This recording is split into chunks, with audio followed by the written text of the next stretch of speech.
Pickup Zone Number 8. They called it OGP, Online Grocery Pickup. But to Anya, the late shift felt like tending a lighthouse after the ships forgot the shore. The blue vest slumped on a hook behind the receiving door, the one she wore still warm from day hands. Fluorescent lights hummed in the rafters like a contained storm.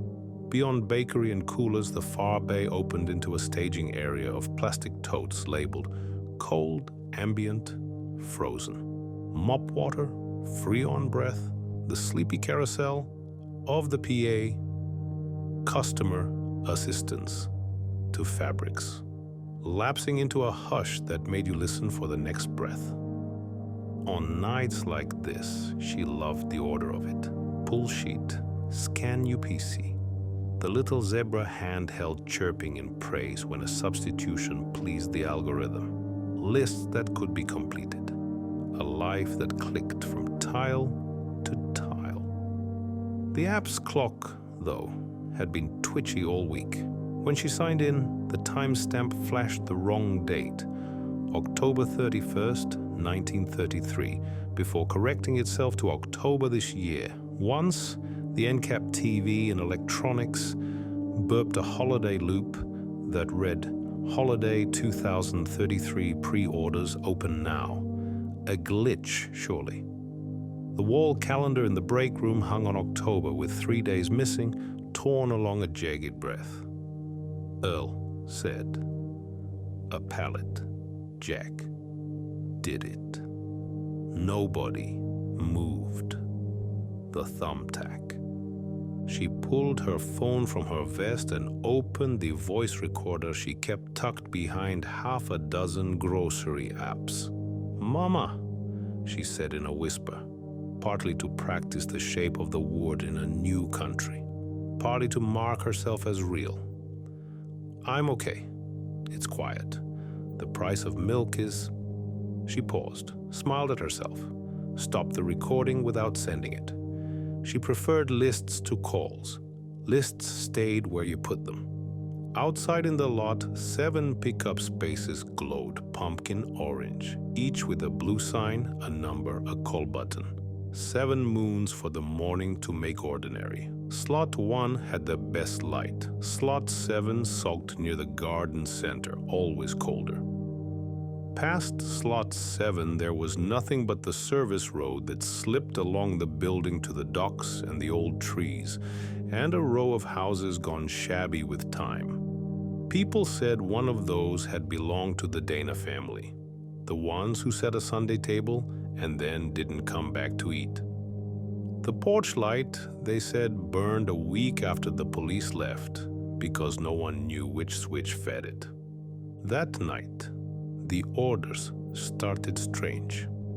At 10:12 p.m., her Zebra buzzed with an express. Those were usually formula or painkillers, panic in 3 taps. This one listed 3 things. Toddler cup, blue with whales. Pack of 12 white candles, unscented. Battery radio, AM/FM, analog dial. Anya frowned. The radio was an old model clearanced months ago. Yet the location tag said aisle Y15, bay 3. She rolled her cart there. The shelf greeted her with a relic. 1 radio, sun-faded box. The rollback burst, bleached to a ghost. She scanned it. The Zebra chirped as if reunited with a friend. The candles and cup were easy, the exact whales in parade, their cheer stiff as wallpaper. On the way back, she passed the vestibule's community board. Lost cats, church suppers, and a yellowing triple portrait beneath missing. A woman, a man, a boy, the Danas. A volunteer had taped a fresh corner on one edge as if the paper might last longer if loved into place. Got an express? Called Marisol, peeking around a tower of totes. I'll stage a slot. 4? Anya asked. Marisol squinted at the console, then shrugged. App says 8. There is no 8, Anya said, small. Maybe they finally added it. Marisol found a laugh to set between them. You can be the first. The map arrow didn't point toward the orange moons. It wanted the service road, the dark ribbon past lawn and garden where the floodlights blinked and forgot themselves. Anya pushed out the side door. The air was iron cold. The freight line sang far off, squeal and clack, and the feeling of a thing getting where it said it would.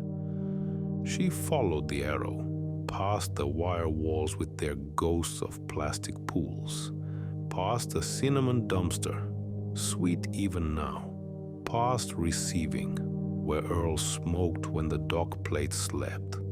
The big oaks took over, their leaves telling and retelling what the wind had said. Then the house, porch slumped, window taped, the address plaque long stolen.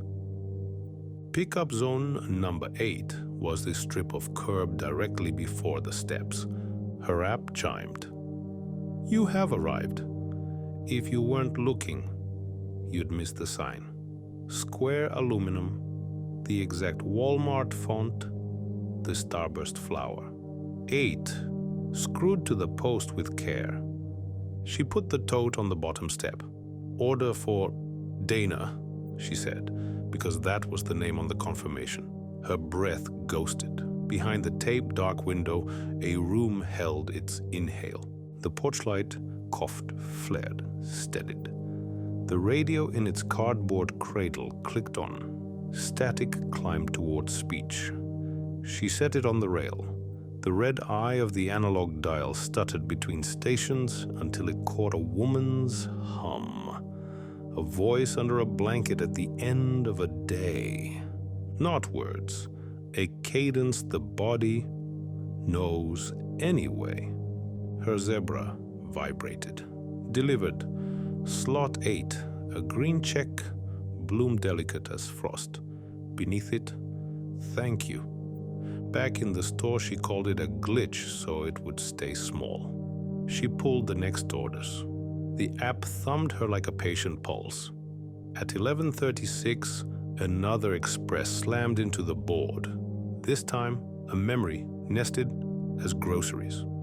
Paper plates, a jar of dill pickles, a bottle of ginger ale, glass, a box of cornbread mix, 2 woven green placemats, flour, oil, a bag of oranges, a 5x7 frame, a snow globe they hadn't stocked since last year.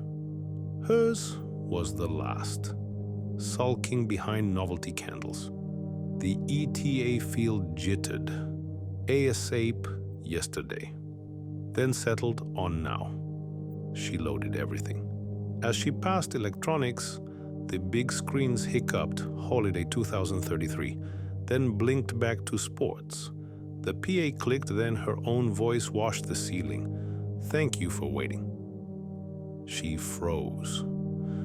Of course it wasn't her, she thought. The store used the same phrases. Still, she recorded a second memo on impulse, a whisper tucked into her phone like a folded picture. Mama, today the clock was wrong again. I'm okay. I miss hearing your radio in the kitchen. Slot 8 waited down the throat of the service road. The porch light already burned steady. Through the plastic, the window held a warm circle like someone had set down the sun to save their place. The radio on the rail had tuned itself. The static cracked into a waltz. 3 steps, 3 faces, perhaps, remembering the shapes.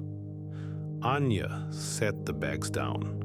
Something moved the curtain from the other side, not wind. Hello?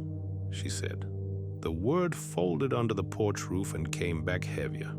From within, faint and precise, came the squeak, squeak, squeak of a stubborn wheel. Tile under cart, a store where there was no store. The zebra chimed.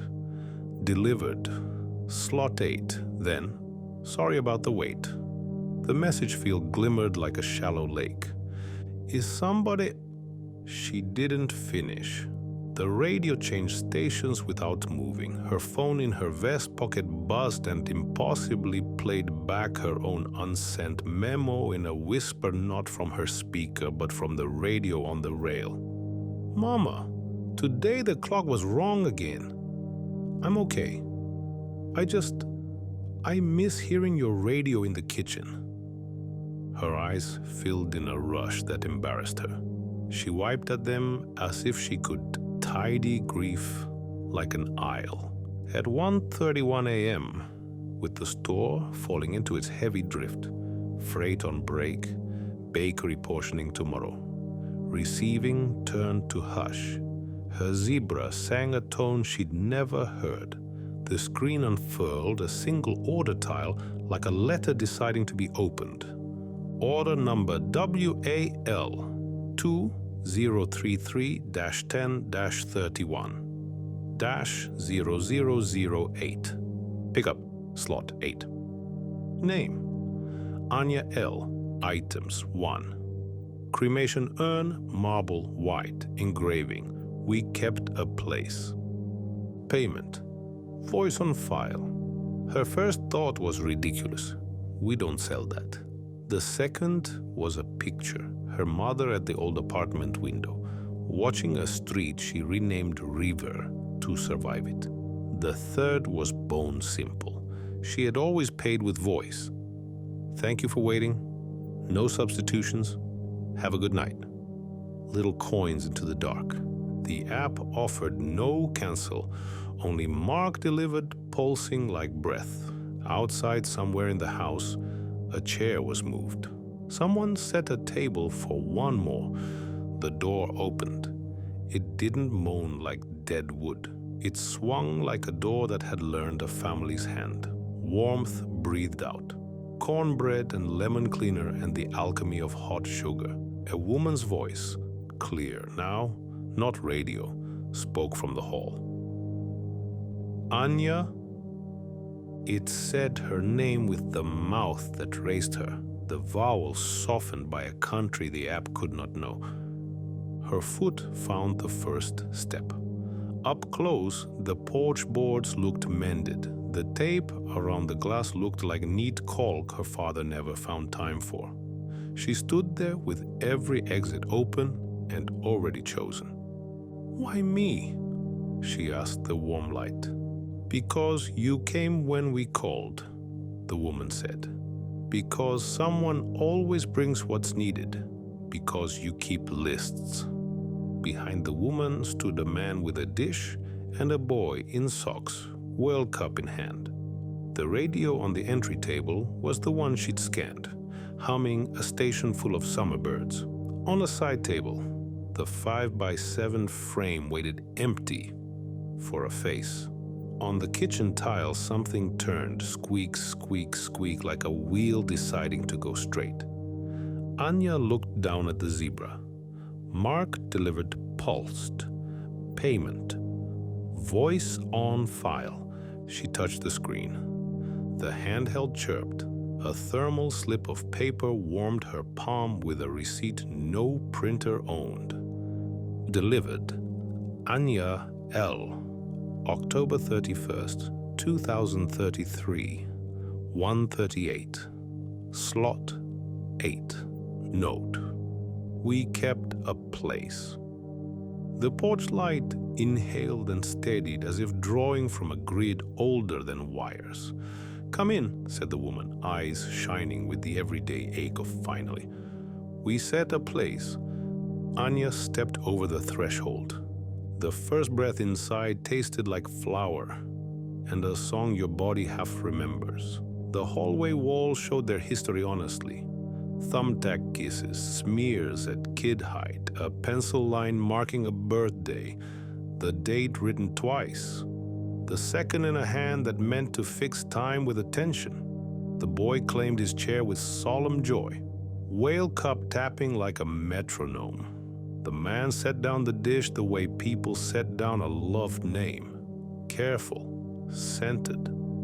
The 2 green placemats lay unrolled like little fields. "Sit," the woman said, apology tucked in her smile for having been away too long. Anya sat. Her fingers found the mat's weave. Her zebra rattled in her vest like a small heart. She placed it on the table between mats, a 3rd plate. "Would you like to save this address?" the app asked. Her throat tightened. She opened her mouth to answer and found nothing, no sound. The shape of yes formed. The air stayed still. She tried again, a laugh, a word. Her voice did not come. It had already gone where she had spent it. Far away, the store's PA woke in the ceiling of the house. It clicked and filled with her voice, not from her throat but from speakers that had learned her. "Thank you for waiting." The phrase threaded the rooms like a ribbon. On the service road, the floodlight hummed in answer. In the store overnight, a greeter turned her head as Anya's voice, gentle, practiced, floated over empty aisles. "Curbside pickup associate to slot 8.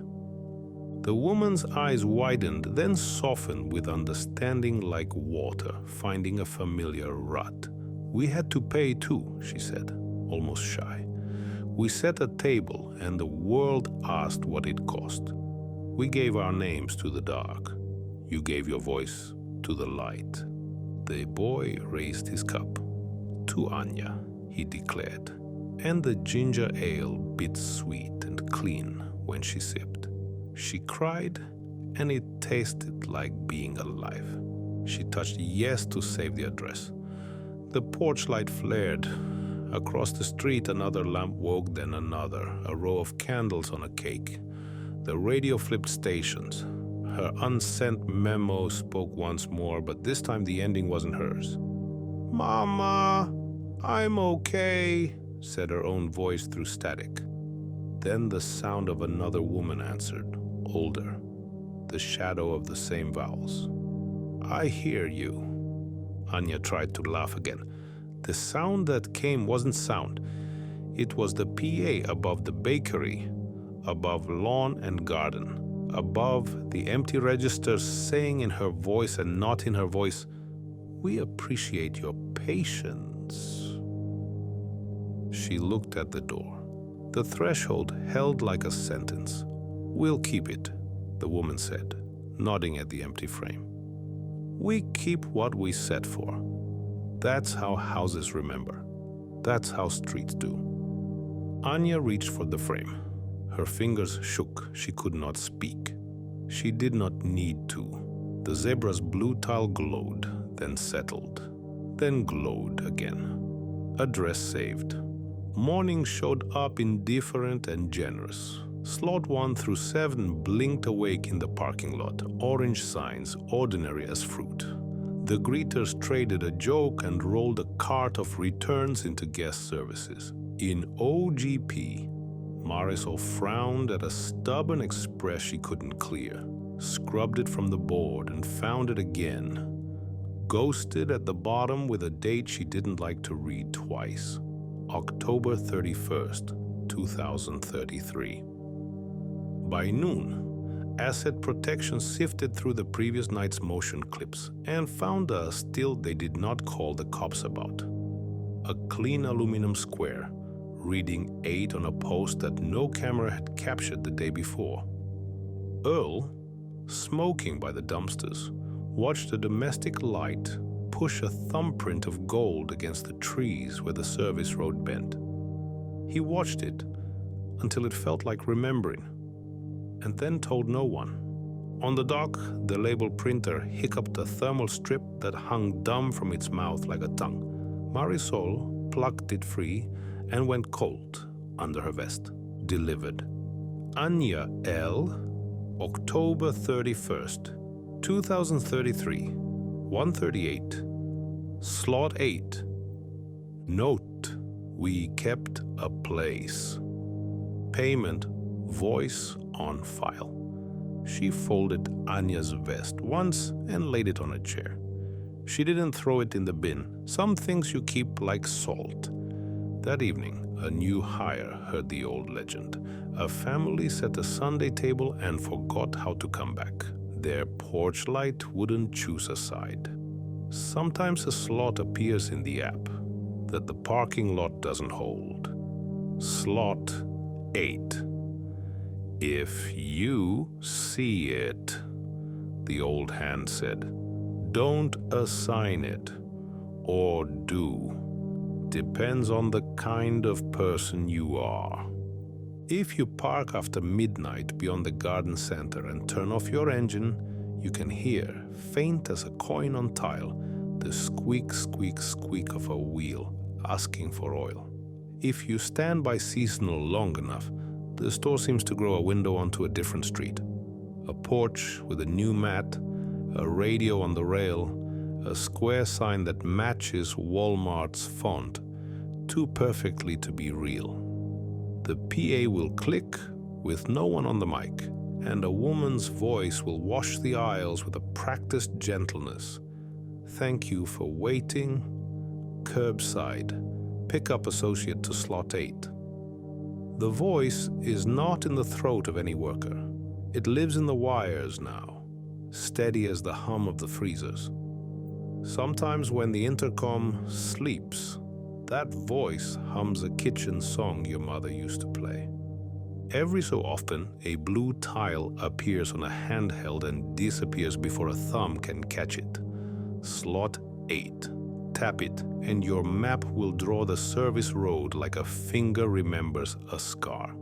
Tap it, and a receipt will arrive for something you did not know you were buying. Tap it and see a green check where there should be none delivered. Beneath, a note no one typed. We kept a place. Trust me. When I was 9, I met Kate. She was my first real friend. Kate was the coolest person I had ever met. She had just moved to our town from Chicago. She was allowed to walk to the park by herself. Her mom packed her goldfish in her lunch, and she painted each nail a different color. We met on the first day of school at the bus stop. We were the only two getting picked up on our street, so it made for a fast friendship. Kate and I were thick as thieves at school, and every day we rode to and from school together on the bus. There was a boy on the bus, Warren, who used to tease me every day. But since Kate and I became friends, he had left me alone. He avoided looking our way every day on the bus, actually. When I asked Kate why, she winked at me.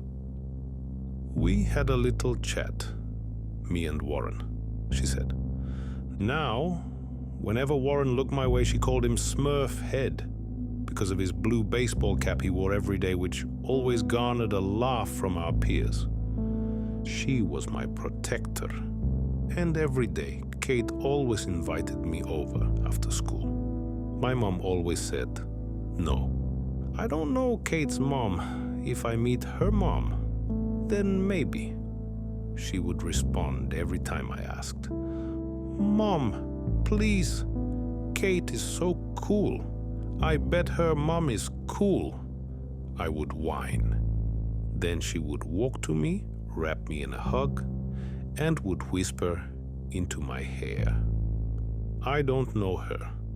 She is a stranger to me. Strangers can hurt kids, and I would never let anyone hurt you.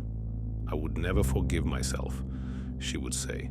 And then the conversation was over. Every day I would ask Kate if her mom could meet mine, and every day she would shrug. My mom's really busy, but I'll ask, she would say. One day after school, Kate asked me to come over. I can't come. My mom is working late, and she told me I had to go straight home after school. I told her, oh, come on. I just got Mario Kart on my Wii. Will your mom notice if you're gone an extra hour? She asked me. I mean, she wouldn't have noticed, at least not right away. Okay, but just for a little bit, I responded. Kate's house was like a movie.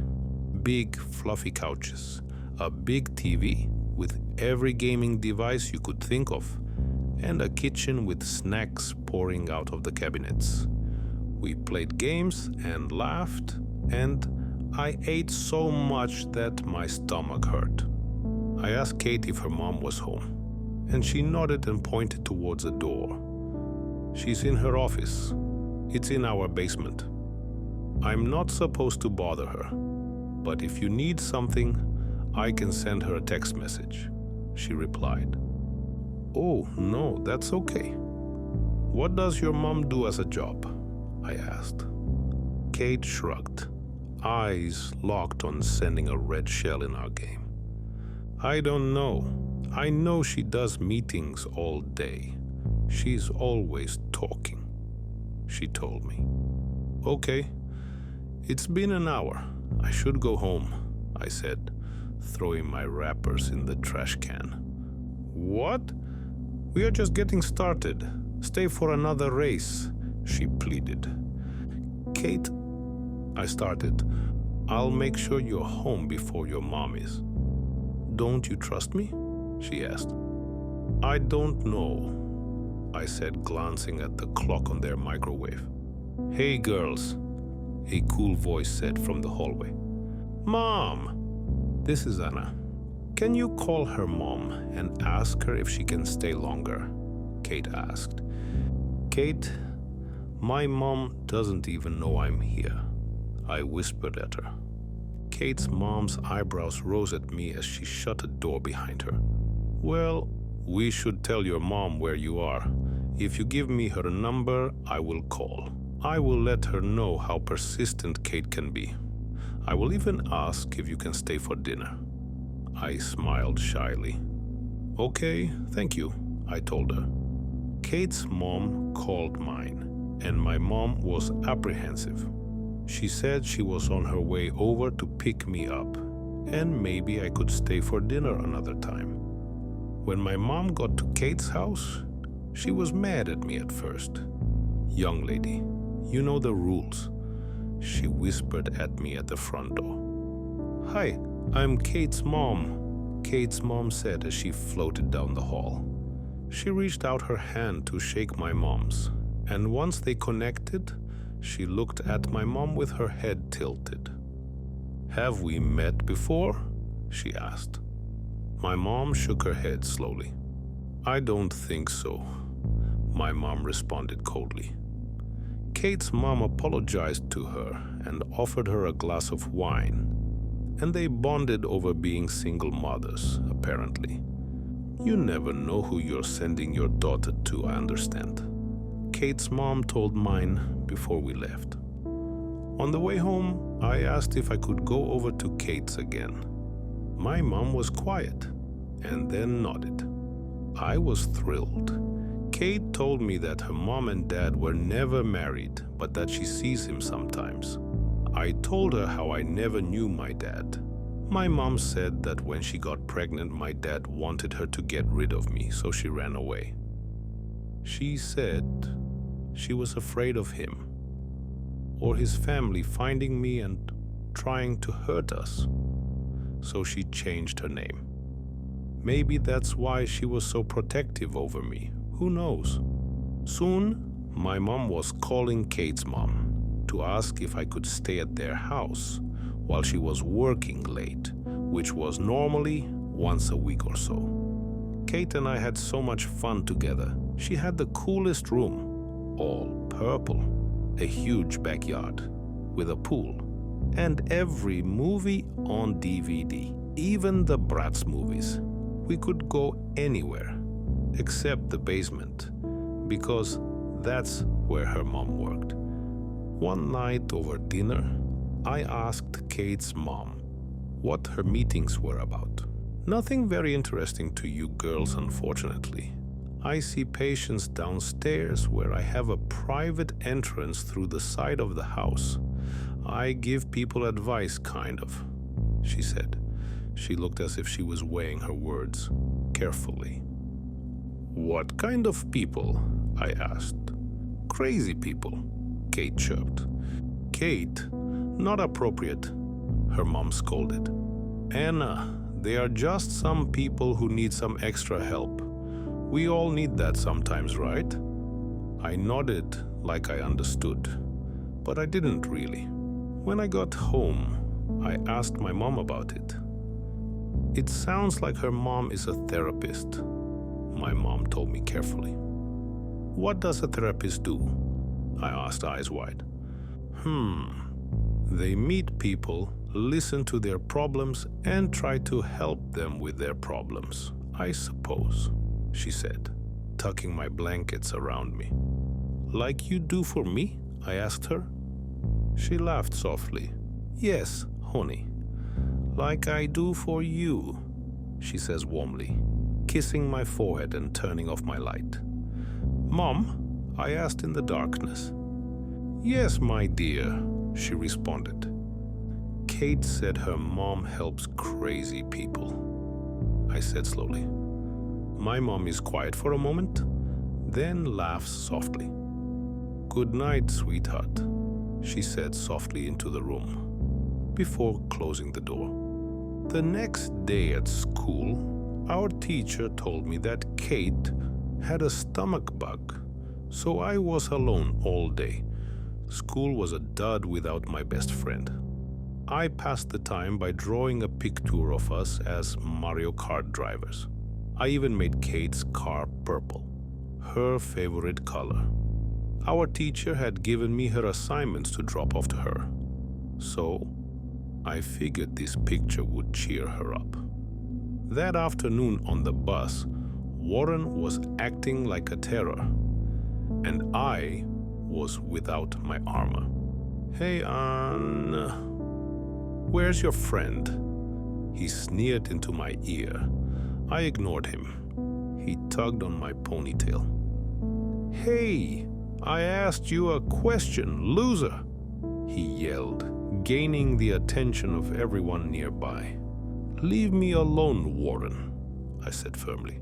He scoffed at my response and grabbed my open backpack that was next to me, ripping out the picture I drew for Kate. "Hey, give it back!" I yelled.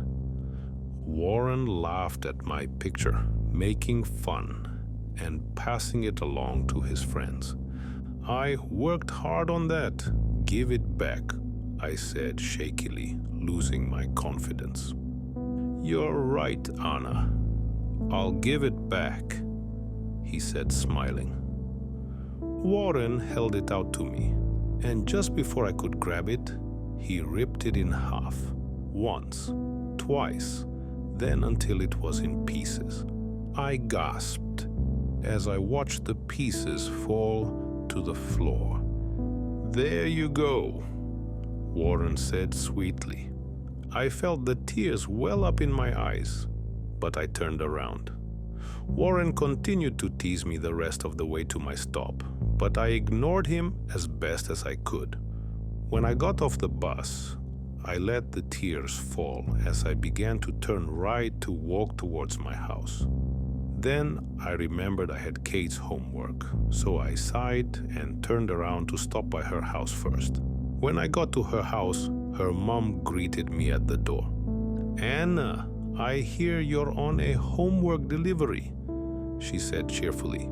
But when she saw my face, her expression shifted. "Sweetheart, what's wrong? Did you hurt yourself?" she asked, looking me over. I shook my head, still sniffling, and reached into my pockets to retrieve the bits of the picture I was able to save. I drew Kate a picture of us driving race cars to cheer her up, but a boy on the bus grabbed it and ripped it up, I said between tears, holding the crumpled pieces up to her. "Oh, honey," her mom said, taking the pieces. "He's such a mean boy. I don't know why he did it," I said, staring at my shoes. "Come inside, Anna. Kate is napping, but let me get you something to drink," she said, putting her hand on my shoulder to lead me in. She got me settled in a stool at their kitchen island and gave me a glass of milk and some Oreos. I opened my backpack and gave her the folder for Kate with her homework. "Thank you, sweetie. I'm sorry that boy tore up the picture. I'm sure it was lovely," she said, drying off a dish and putting it on a rack. "I made Kate's car purple," I said quietly. "Well, that is just brilliant. She is obsessed with purple," she said, laughing softly. I laughed a little. "Can you not tell my mom?" I asked her. She nodded thoughtfully. "I don't know. I feel like your mom should know if someone's picking on you," she said carefully. "Please, no. She doesn't let me do anything already. If she knew about this, she would make it a huge deal and pull me out of school or something," I said, panicked. Kate's mom regarded me for a moment. Then something flicked between her eyes. "I don't think she would do that, but I won't tell your mom. But if it happens again, I will, okay?" she said. "Okay," I said apprehensively. "Do you trust me?" she asked me. I nodded. She smiled. "What was this boy's name?" she asked. "Warren," I told her. She nodded again. "Anna, where is your mom from?" she asked. Here?" I responded. "Did she live anywhere else before she lived here?" she asked gently. I shrugged. "Why?" I asked her. "Oh, no reason. I just keep thinking that I know her from somewhere," she said casually. I ate an Oreo, shrugging again. "So, tell me more about the picture," she said with a smile. After I had calmed down, I walked home feeling a little bit better. Kate's mom was a good listener. When I got home, I had dinner with my mom, and she helped me forget all about Warren. After I took my shower and changed into my pajamas, my mom came into my room to say goodnight. But she seemed different. "Mom, why did you change our name?" I asked. She hummed, fluffing my pillow. "You said you changed your last name when you ran away. Why?" I wondered out loud. "I've told you this, Anna, because I was afraid of your dad's family," she said curtly. "Would they have hurt me?" I asked. She was quiet. "No, they wouldn't hurt you," she said softly. "Then what?" I started. "Anna, enough. They would have tried to take you from me. Is that what you want?" she snapped. No, Mommy, I'm sorry. I didn't mean..." I whimpered. My mom stared at me hard before blinking rapidly. "Sweetheart, I'm sorry. I love you. I just had an upsetting call and I shouldn't take it out on you. I love you, and I'm so glad you're my little girl," she said, patting my head and wiping a rogue tear away from my cheek. I nodded. "Do you trust me, Anna?" she asked. "Yes, and I love you too, Mom," I whisper. She tucked me into my bed, and I was almost asleep when I heard her whisper at my bedroom door. "I'll never let anyone hurt you." The next day on the bus, Warren wasn't there. I sighed in relief. Kate wasn't there, but at least he couldn't bother me. When I got to school, though, the relief went away. "Hey, kids," my teacher started. "Has anyone heard from Warren?" Everyone in the room glanced around at each other. Warren wasn't on the bus this morning, and his parents didn't call him in as absent. "Did anyone see him?" she asked. Everyone shook their heads and said no. Then one of Warren's friends, Elijah, raised his hand. "Warren told me that Kate told him that if he didn't leave Anna alone, she would cut his throat, he said proudly. Everyone, including my teacher, turned to me. My jaw was dropped. Is that what Kate meant when she said they had a chat? Elijah. Hallway now, my teacher said. Elijah got up and walked out the door. Our teaching assistant got us started on the morning work, but I could still feel the stares. Anna, could you come out here, please? My teacher asked from the doorway. I slowly stood and pushed in my chair. Am I going to be in trouble? Once I got to the hallway, my teacher and principal were there. Hey, Anna, we wanted to talk to you about Kate, my teacher said softly. I nodded. Did Kate say that to Warren? The principal asked. I don't know. I don't think so, I said quietly. Did she ever say she wanted to hurt Warren? My teacher asked. I shook my head. We would talk about how mean he was, and she called him a smurfhead, but we didn't talk about hurting him. Ever, I said. Was Warren mean to you yesterday? The principal asked. I nodded. And did you tell Kate? I shook my head. She's sick. I haven't seen her in a few days, and I don't have a cell phone, I told them. They nodded. Okay, thank you. You can go back to class, Anna, the principal said. As I returned to my desk, my head couldn't stop spinning. Kate wouldn't hurt anyone. She cried when she stepped on an ant when we were in her backyard. She wasn't like that, right? When I got home after school, my mom was already there. Hey, sweetheart, she said, holding out her arms for a hug. I rushed to her. As she held me, she sighed into my hair. Why didn't you tell me someone was being mean to you? She asked me. Great, the principal called. I began to cry.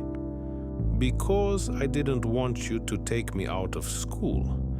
I didn't want to be away from Kate, I said.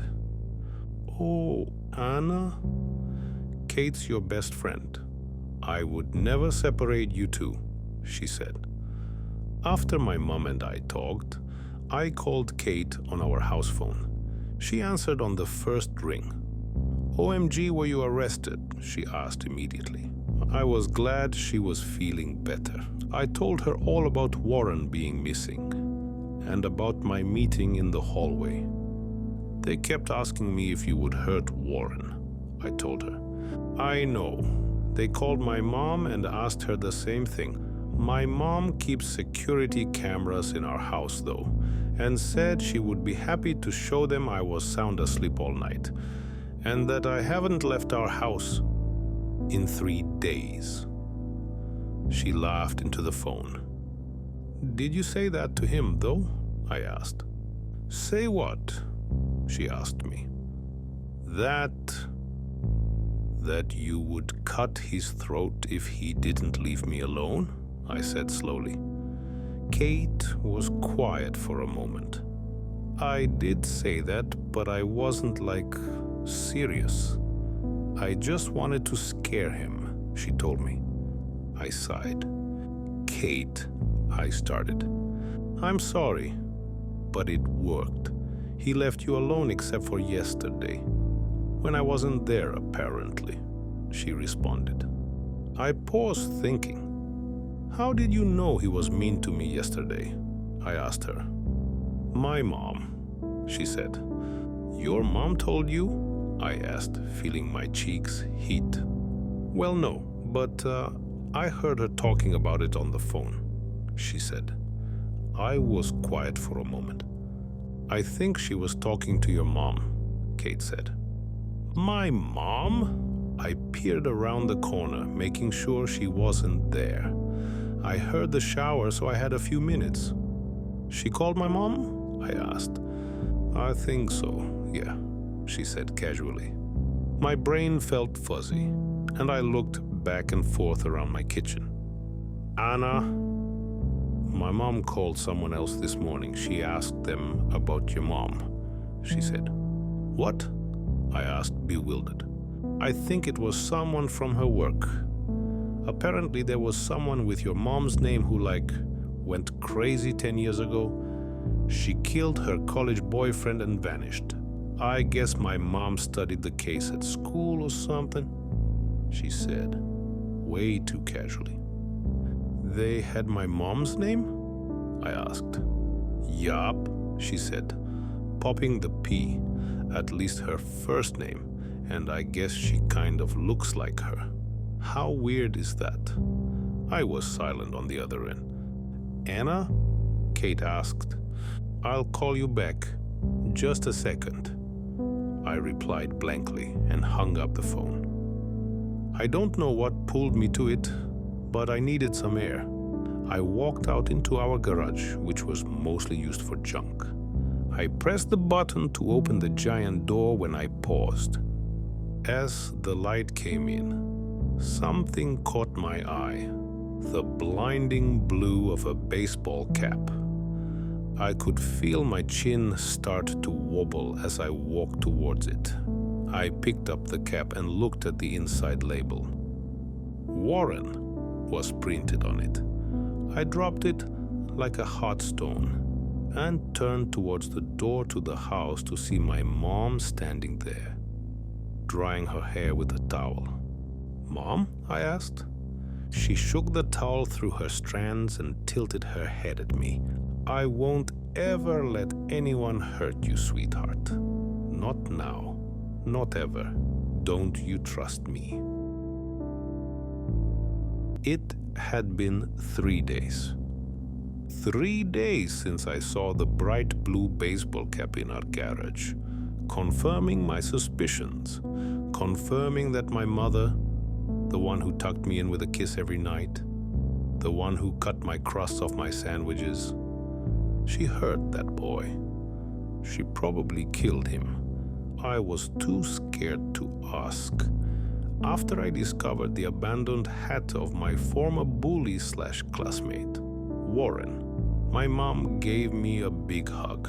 She didn't let me go for a long time, and I thought it was because she could feel my heart pumping so hard through my chest.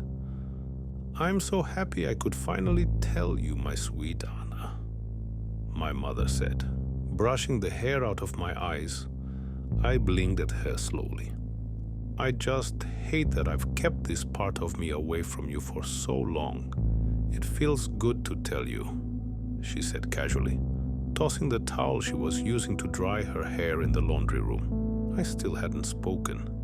I was trying to wrap my head around it all. I kept waiting for her to laugh, say she was joking, and that she found Warren's hat on the sidewalk. But it didn't come. This happened on Friday, and come Monday, I understood that this was to be my new normal. As I was getting ready to leave for school, my mom handed me my backpack and held my hand.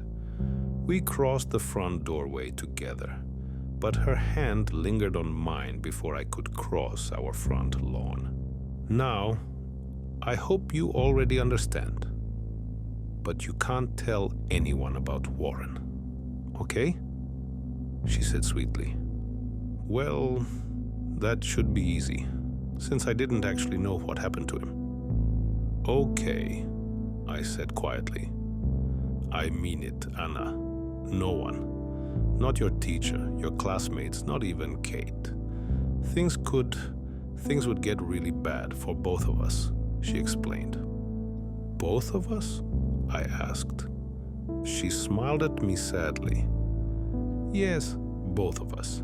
See, now you're an accessory because you know about it. So if people find out, we could both go to jail, and we don't want that, right? She asked, concern framing her delicate eyelashes. I began to cry. I don't want to go to jail, I wailed, earning the attention from a neighbor passing by on his way to the mailbox. My mom's eyes flared open as she met the stare of the man. "Sorry," she chirped. "I told her I would tell the police if she didn't clean her room. Kids."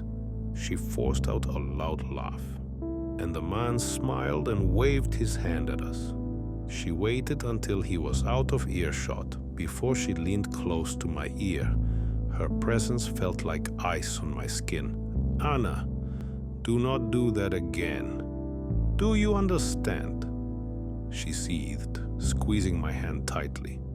Pain began to shoot up my wrist, so I nodded quickly. "Yes, Mommy," I quivered. Her grip relaxed. "Good, my sweet girl. I'll see you after school. Have a good day." She kissed me on the head and leaned against the front doorway, watching me walk to the bus stop. I walked robotically.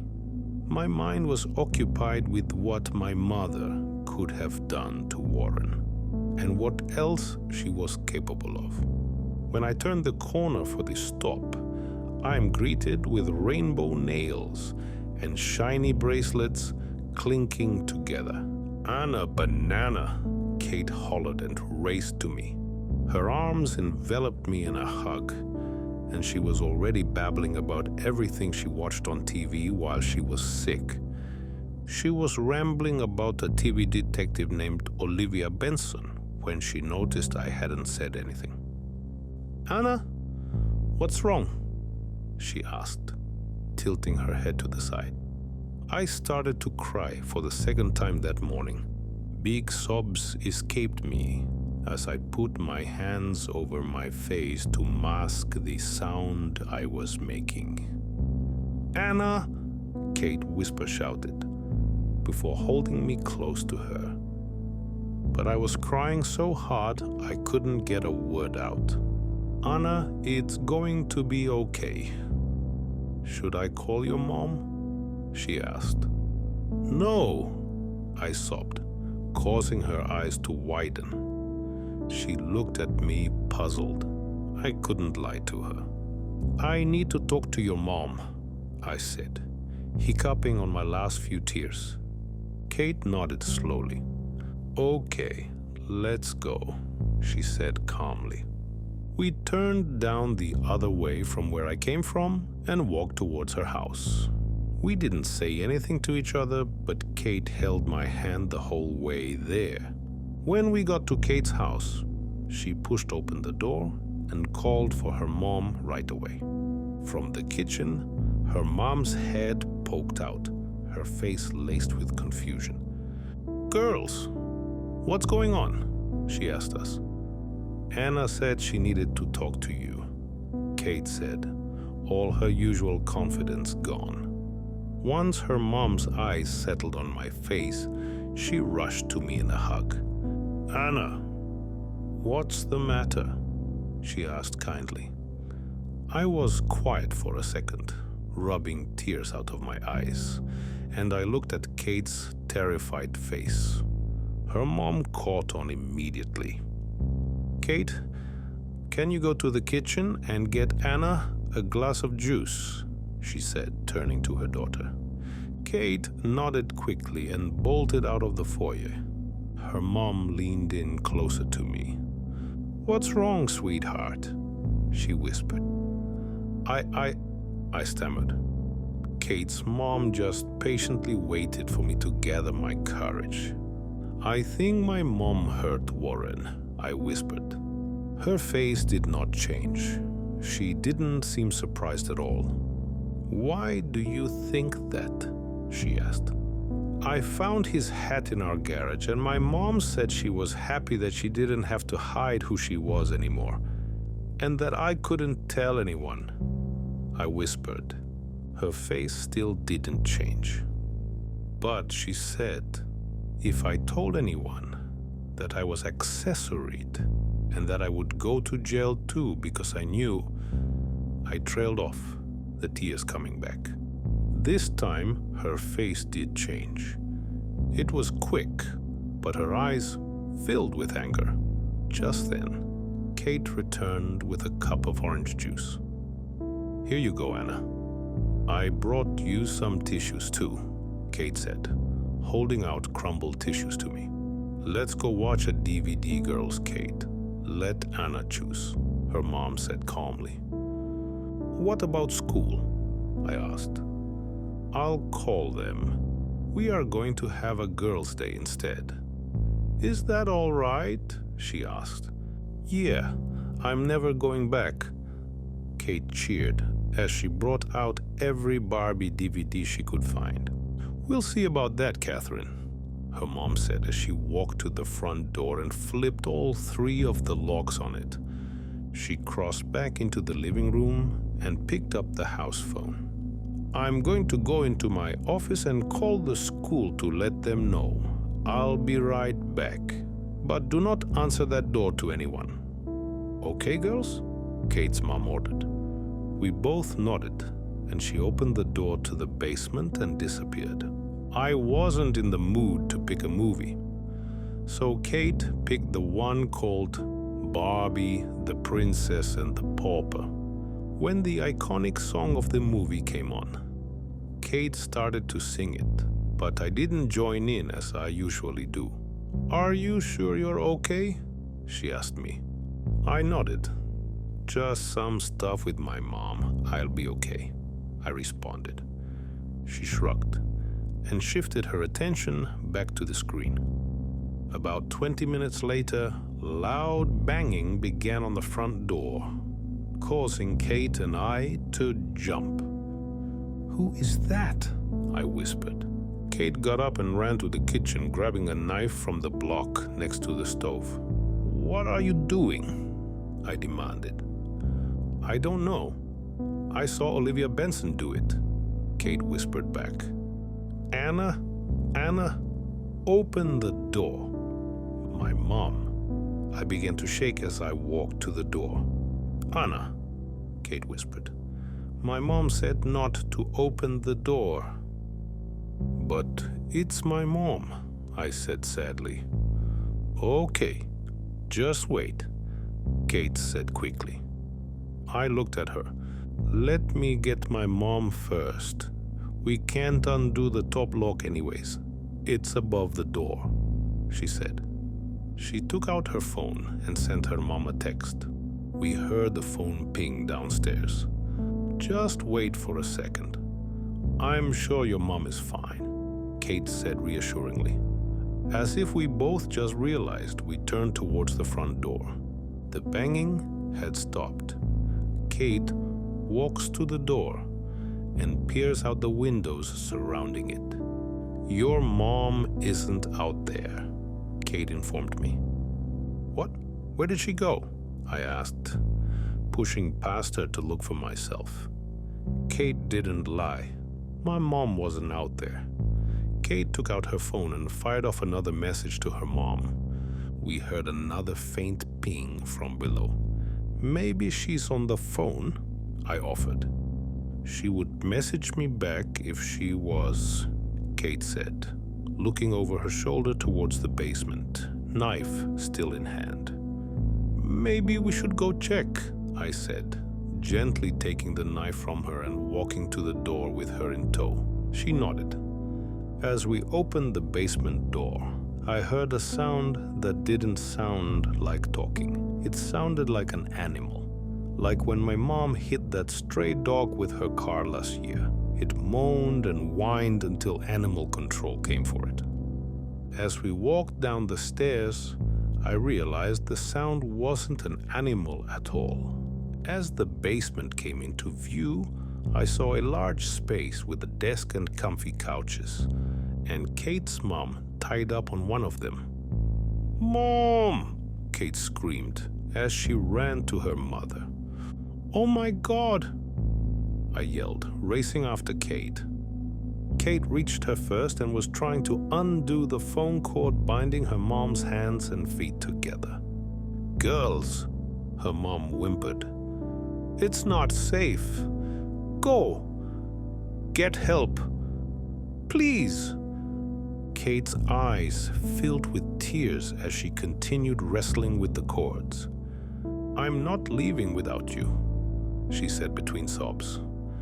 Now, isn't that true mother-daughter loyalty? A familiar voice sounded from behind us. Kate and I slowly turned and faced my mother. She was wearing the same thing that I saw her in this morning, but she looked different. Her normally perfect hair was now frizzy, sticking up at weird angles. Her makeup was smeared under her eyes and her eyes. They didn't look like my mother's normal eyes. "Mom," I whispered. "Anna, I gave you one job. And the second you're out of my sight, you tell someone? We just went over this an hour or so ago," she wondered out loud. I'm frozen. "Your school called when you didn't turn up, but I thought that was weird since I watched you go to the bus stop. So I thought, where could she have gone between here and school? And it just hit me that you had to tell someone. And of course it would be your best friend." She rambled, laughing maniacally and pacing the basement. Kate looked at me out of the corner of her eye, and when her mom groaned again, she moved to be beside her. "So I get here, and you don't open the door, right? Is that right, Anna? You didn't open the door for your own mother?" she asked, stepping closer to me. I nodded, shaking. "So," I reached into my brain and tried to remember. And I remembered. The first night I came to get you, another time you betrayed me, Kate's mom mentioned that she had a side door to see patients out of. Which is a great idea. Keep the crazies down low and away from your daughter, right? You never know what could happen. My mother screeches towards Kate's mom. I feel like I'm not breathing. Well, couldn't keep all the crazies away, huh? My mom laughed as she crossed the room in one swift movement. I closed my eyes, bracing for impact when nothing comes. Then I heard Kate's voice cry out. "Kate!" I screamed as my mom grabbed Kate by the hair and began to walk towards the still open basement door to the outside. Her mom yelled and tried to sit up, but she couldn't make it. When she thrashed back down, I saw blood on the side of her head. "Please, Kate," her mom whimpered. "Well, it's only fair. You stole my daughter. I steal yours. An eye for an eye, but don't worry. I doubt with the brick I threw at your temple you won't be alive much longer to see it anyways," my mom said in her sweetest voice. Kate was sobbing, her mom was growing quiet, and my mom was halfway out the door with my best friend in tow. I had to do something. "Mommy," I said quietly. My mom froze but didn't turn to me. "I'm sorry, Mommy. I was scared. But you are right, Warren. Needed to be hurt for being mean to me, and Kate's mom deserved to be hurt too for trying to keep me from you," I said, stepping closer to her. She turned to me slowly. Her eyes were wild, but tears were falling from them. Her hand was still wrapped around Kate's hair. And Kate is so bossy sometimes. She always tries to tell me what to do, and I'm tired of it, I said. Kate's face fell.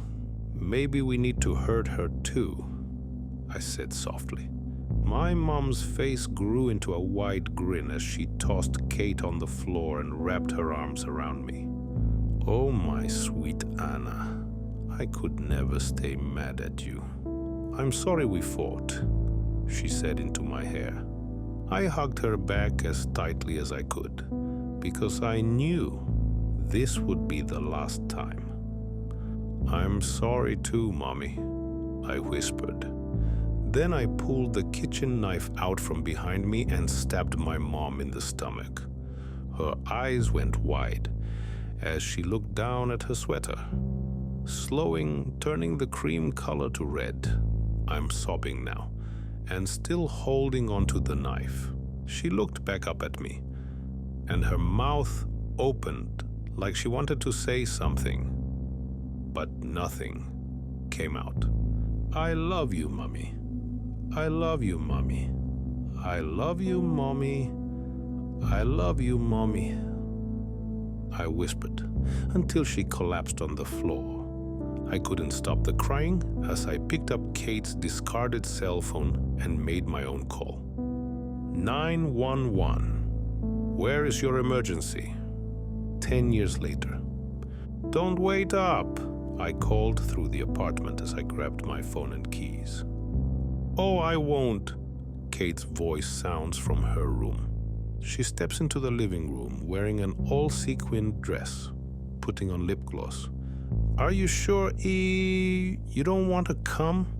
It's supposed to be the last good frat party of the year," she says, fluffing her hair with her rainbow nails. Tempting, but I'll pass. "I told Jeremy I would meet him tonight for coffee," I respond, clasping my bag shut. "I don't know why you're meeting him when the asshole literally cheated on you with his DA. But you do you," she says, rolling her eyes. "I'm just hearing him out. I have no interest in getting back together." I laugh. "Okay. Just don't be out too late. We have breakfast with my mom tomorrow. And if you're tired, I will tell her you're getting back with Jeremy, just so you feel her wrath." She cackles as she grabs her own bag and keys. "Definitely don't want that. I promise this is just for closure," I respond. As we both cross our front door, we wave goodbye and go in our opposite directions. Kate always to the next party. Me to the coffee shop down the street. After everything went down with my mother 10 years ago, Kate's mom survived her head injury and took me in. She was in the hospital for a few months and even wrote a book on her experience, making it a bestseller. Kate had a mild concussion, but came to just as the police were showing up. When she saw me, she cried and hugged me as tight as she could. She knew I didn't want to hurt her, but she was surprised to hear that I did think she was a little bossy sometimes. My mom, where do I begin? She survived and was found guilty. And besides Warren and my biological father, her kill count was apparently much higher. She was sentenced to multiple life sentences. Kate's mom asked if I wanted to go to her trial or to see her in prison, and I always politely declined. I can't look at her after knowing what she did, what she almost did, and how she tried to manipulate me to be part of her world. I'm also close with my dad's biological family now. We got to meet after the headlines of the trial, and it took a long time, but they're some of my favorite people now. I'll be seeing them for New Year's. With Kate and her mom, I'm thrilled. As much as I've tried to move on, my mom's ghosts follow me every day, though I try to shrug them off as best as I can. I near the coffee shop and see Jeremy is already inside. He's sitting with a cappuccino and flirting with the waitress who seemed to be clearing some plates at a nearby table. He really is shameless. I walk inside and stand next to the table, waiting for him to notice me. Once he does, he blinks quickly. "Anna, you're here. Why don't you sit?" he asks. "Actually, it's such a lovely night. Can we take a walk?" I ask, giving him my best smile and reaching out my gloved hand to him. His eyes twinkle, and they don't leave mine as he downs his cappuccino and he gets up quickly, grabbing his things and putting his coat on. "A walk sounds great, babe. Let's go," he says, winking. I grab his hand and lead him out of the shop, the bell over the entrance ringing as we cross under. We walk in a comfortable silence for a moment before he starts in. Anna, I love you. I'm sorry. She came on to me. And I know that sounds pathetic, but that's what happened. The whole time I was wishing it was you. And the second time I was literally pretending she was you. I know. I fucked up, but I'm not listening. I've made up my mind about tonight already. Hey, Jeremy, I interrupt. He shuts up, looking at me with puppy dog eyes. I forgive you. It's okay, I say, smiling. His face relaxes. Oh, thank you, baby. I promise I will never hurt you again, he says, his cool exterior hardening back into place. I'm not worried about that, I say, smiling sweetly. He smiles lazily at me, and I look around to see no one around us. Everyone's at that party. Do you want to know why I'm not worried? I ask, leaning in. He nods. Because of trust. Trust is what all relationships are built on. Romantic, friends, family. If we don't have trust, we have nothing. You know? I ask.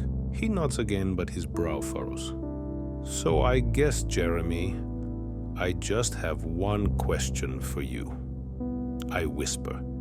He gasps as I pull my familiar kitchen knife out of my jacket pocket and hold it up to his scaly throat. Do you trust me? Tony Pizza. My boyfriend has always had bad luck with nicknames. He calls me shrimp or hot stuff, or for like a week straight he called me Tinder Toes. But now he started calling me the worst nickname yet. He calls me Tony Pizza. Why Tony Pizza? I asked him, but he just shrugged. Why not Tony Pizza? At first I was a good sport about it. It made no sense, but what of it? Sometimes things just don't make sense. Soon, however, our other friends started calling me Tony Pizza. Hey, Tony Pizza's here, they would say. Oh, yo, Tony Pizza. And it would annoy the crap out of me, but I took it. It was just a nickname after all. It couldn't hurt me if I didn't let it. Sticks and stone, etc. When the phone calls started coming in, that was when it went too far. I was sitting on the couch, scrolling mindlessly through Netflix when my phone rang with a number I didn't recognize. I sighed, figuring it was just telemarketers. But when I picked up the phone, the lady asked if she could speak with Tony. Who? I asked, thinking it was one of my friends playing a joke. Tony, she paused, and I could hear papers riffling. Pizza, Tony Pizza. I rolled my eyes. Hardy har har. Who is this? Is that you, Margot? No, this is the National Debt Collection Service, and we are attempting to collect a debt on a Tony Pizza. I sighed. Tony Pizza is just my nickname. There isn't a real Tony Pizza. Well, real or not, they owe $15,000 in credit card debt that has landed on our desk. That dried my mouth up pretty quickly. How much? $15,000? So are you Tony Pizza then? We talked for a while, me insisting that the name was just a nickname and not a real person. And the woman on the other end of the phone finally said they would check their records again, but that all the data they had pointed to the person at this address who had my number.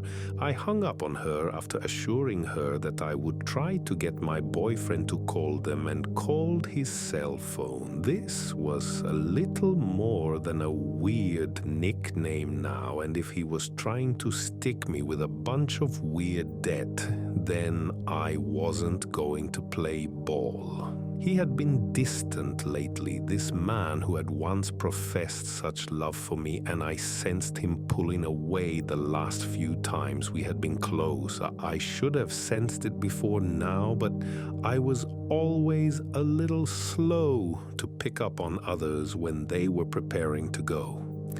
I called a few of our mutual friends, even Margot, but they all said that they hadn't seen him today. They said they would keep an eye out for him, and when I told them why, they laughed. Classic Mike, they all said. And when I had tried them all, I called him again. He was supposed to be at work delivering pizzas for Domino's, but his cell phone went straight to voicemail every single time. I shook my head. He would do this on my day off. I got dressed and decided to just walk down to the Domino's and see if I could catch him there. With any luck, he'd be waiting on an order and I could get him to answer some questions for me. I grabbed my keys, my phone, and a can of mace.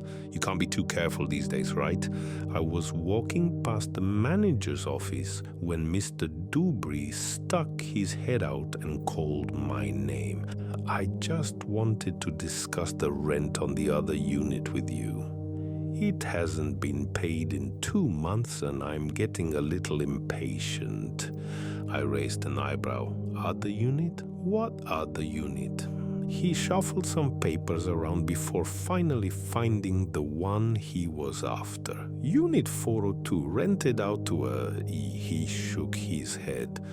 Tony Pizza, really? This must have been passed on by my secretary.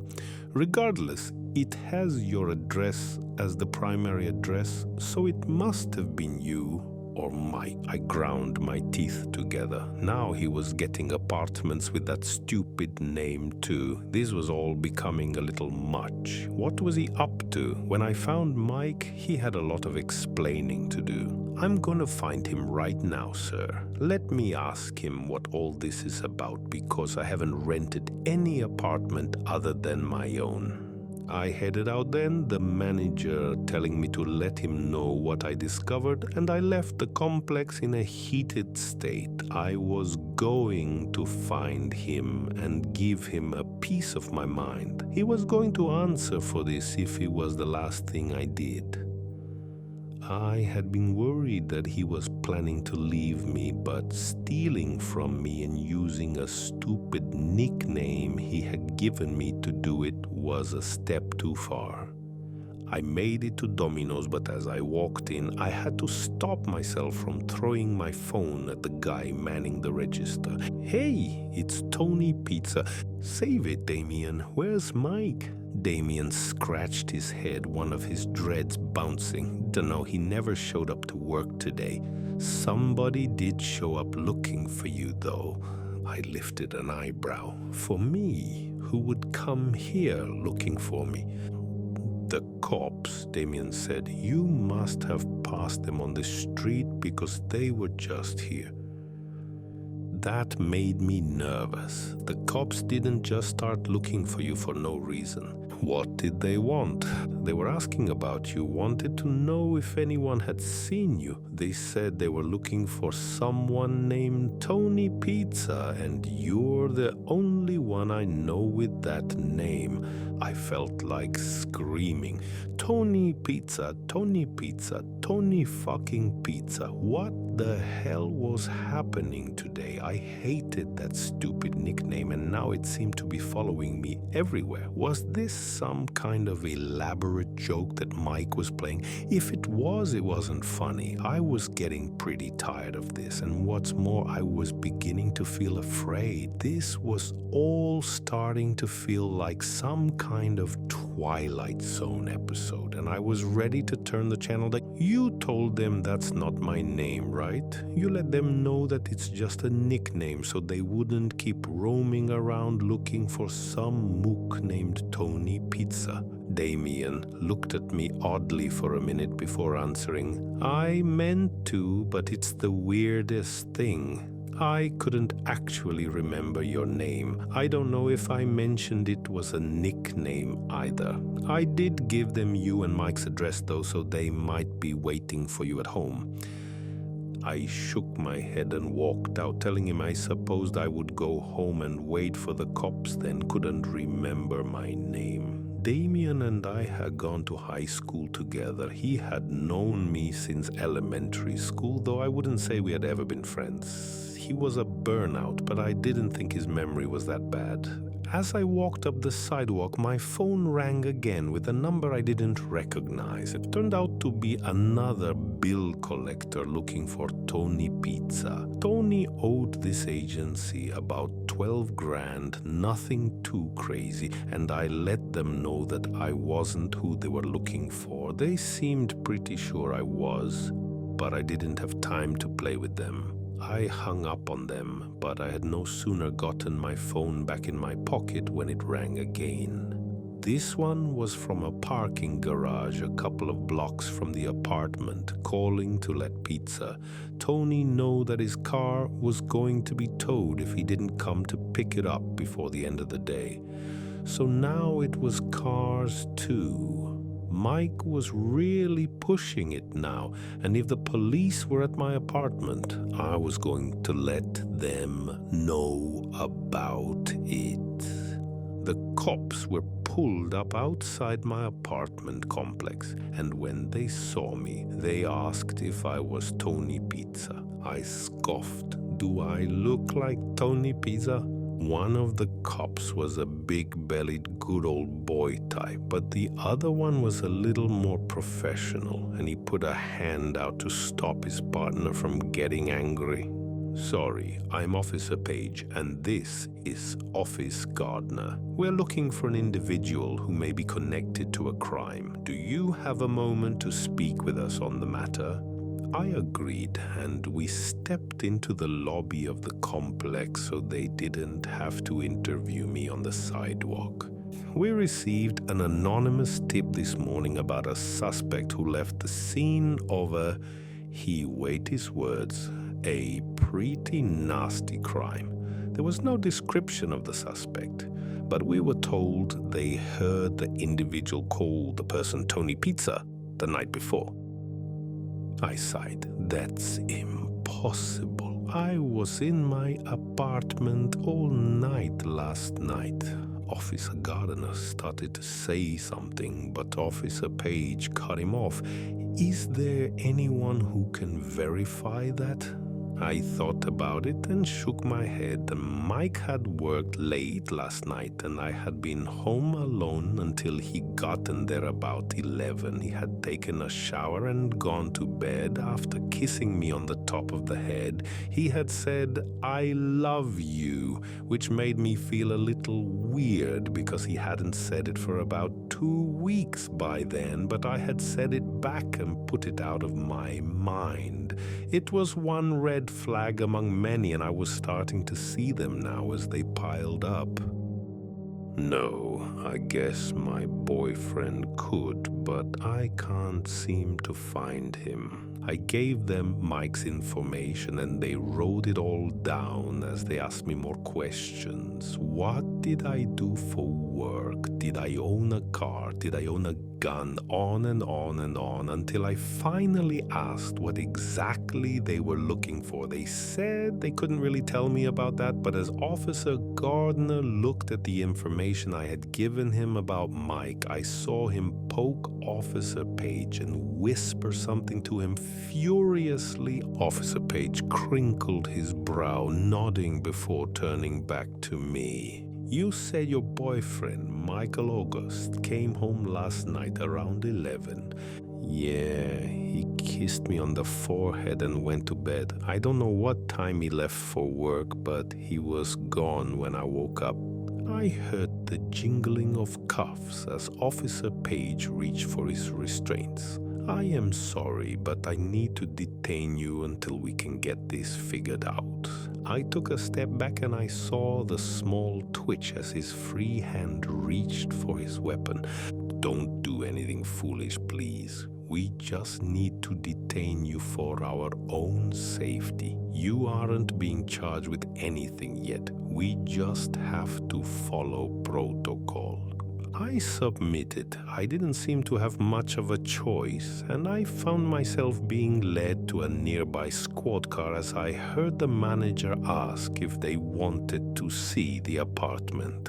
I don't know what we could expect to find, Officer Gardner started, but the manager cut him off. "No, I mean the other apartment. I have an apartment rented under the name Tony Pizza if you'd like to have a peek." Gardner and Page looked at each other, and as Page took me to the car, I kept repeating that 402 wasn't my apartment and I had never once been inside it. Officer Page put me in the back of the car, not saying anything, and as he closed the door, I was forced to sit in the car and wait for them to come back. The not knowing was killing me. The indecision and the unknown quantity of the apartment was driving me mad. What was in there? What would they find? More importantly, what had Mike been doing? I had to believe that this was something Mike had been doing, these things, charging things, opening accounts in my name, and now he was prepared to disappear and leave me holding the bag. When Officer Page came back an hour later, he looked decidedly green around the gills.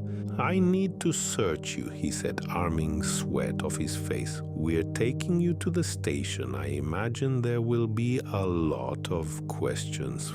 Why? What did you find? What's in that apartment?" He pulled me roughly from the back of the car and took the few things I had in my pockets. My phone, my keys. When it came to my wallet, however, he opened it and began to paw through it. Then he stopped suddenly and I turned my head to see him looking at my ID card. His face darkened, anger spreading across it, and when he flipped the wallet around, he was practically shouting, "Why did you lie? You could have just told us your name. Why waste our time since you knew we'd find out?"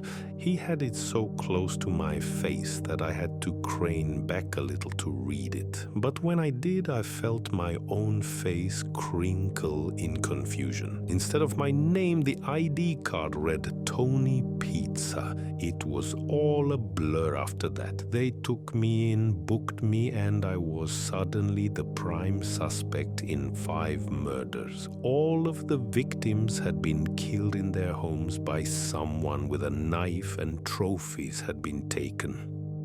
Those trophies, usually the nipples of his victims, had been found in the apartment. They had been laid out in a piece of wall art that depicted a freshly made pizza and seemed to tie in with my new identity. I told them I had no idea about any of this. And while they never found any evidence that I was in the apartment or at the crime scenes, the connections were too many to release me. Another bit of evidence hit me hard too. The last victim, the one killed the night before they came to talk with me, was what had sunk me. The man's name was Michael August, and the picture they showed me was not the man I had been sleeping beside for nearly 2 years. As I sit here and wait for my turn at court, I have to wonder if Tony Pizza wasn't the man I loved all along. Enjoyed the video? Like, subscribe, ring the bell, and drop a comment. It really helps the channel grow. That's all for now. Thanks for watching and see you soon.